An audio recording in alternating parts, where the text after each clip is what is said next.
ভূমধ্যসাগরীয় দ্বীপগুলো সাধারণত বিনোদন এবং অবকাশ যাপনের প্রতীক।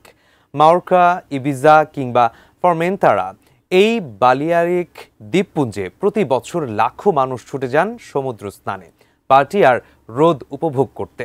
তবে ভূমধ্যসাগরের পূর্ব দিকে এমন একটি দ্বীপ দেশ রয়েছে যেখানে মানুষের চেয়ে বিড়ালের সংখ্যাই বেশি। সেই দ্বীপ দেশ নিয়ে বিস্তারিত জানাচ্ছেন শেখ ফরিদ। ভূমধ্যসাগরের পূর্ব কোণের ছোট্ট দ্বীপ দেশ সাইপ্রাস। দেশটির মোট জনসংখ্যা 10 লাখেরও বেশি। ইউরোপীয় ইউনিয়নের সদস্য দেশটি অদ্ভুত একটি সমস্যায় পড়েছে। দেশটিতে বিড়ালের সংখ্যা এতটাই বেড়ে গেছে, সেখানে এখন মানুষ প্রতি একটি বিড়াল। যদিও কেউ কেউ দাবি করেন আদতে বিড়ালের সংখ্যা মানুষের চেয়েও বেশি।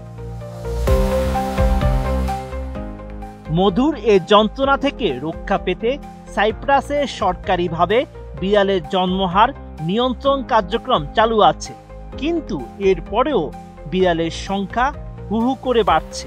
তাই দাবি উঠেছে, বিড়ালের প্রজনন ক্ষমতা নিষ্ক্রিয় করতে বর্তমান প্রকল্প যথেষ্ট নয়।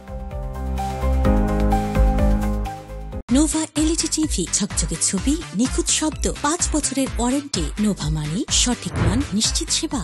গত মাসের শেষের দিকে সাইপ্রাসের পার্লামেন্টের পরিবেশ বিষয়ক কমিটি থেকেই এই দাবি তোলা হয়। পরিবেশ কমিশনার অ্যান্টোনিয়া থিওদোসিও জানান, এটা ভালো প্রকল্প, কিন্তু এর আরও বিস্তার ঘটানো দরকার।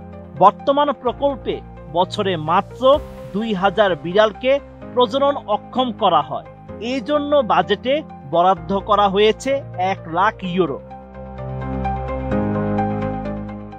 এদিকে সাইপ্রাসে বিড়াল ও মানুষের সংখ্যাগত অনুপাত ঠিক কত তার আনুষ্ঠানিক কোনো তথ্য নেই। তবে পরিবেশ কমিশনার আরও জানান, সাইপ্রাসকে এখন সবাই মানুষের চেয়ে বেশি বিড়াল থাকা দেশ হিসেবেই চেনে। শিকারী বিড়ালের কারণে দেশটির পরিবেশ ও বাস্তুতন্ত্র ক্ষতিগ্রস্ত হওয়ার আশঙ্কা তৈরি হয়েছে। শুধু তাই নয়, বন্য বিড়ালের দল খাবার ও আশ্রয়ের সন্ধানে সড়কে উঠে আসে। সেগুলো সড়কে ঘোরাফেরা করার সময় কখনো কখনো চলন্ত গাড়ির সামনে চলে আসে। এতে দুর্ঘটনার ঝুঁকি বেড়ে গেছে।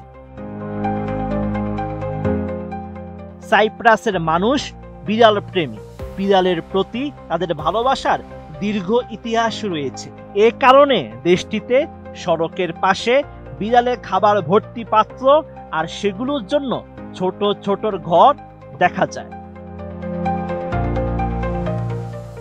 প্রায় 2 দশক আগে ফরাসি প্রত্নতত্ত্ববিদেরা এমন একটি প্রমাণ খুঁজে পান, যা থেকে তারা দাবি করেন মানব সভ্যতার সবচেয়ে প্রাচীন গৃহপালিত পশু বিড়াল।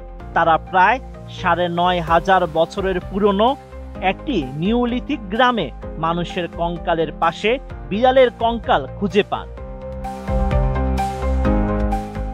সাইপ্রাসের অর্থনীতির অন্যতম চালিকা শক্তির একটি হচ্ছে পর্যটন। প্রতি বছর লাখ লাখ পর্যটক বিড়াল দেখতে দেশটিতে আসেন। তাই বিড়ালের জন্মহার নিয়ন্ত্রণের চেষ্টা কতটা সফল হবে তা নিয়ে প্রশ্ন রয়েছে। Sheikh Farid, ATN news.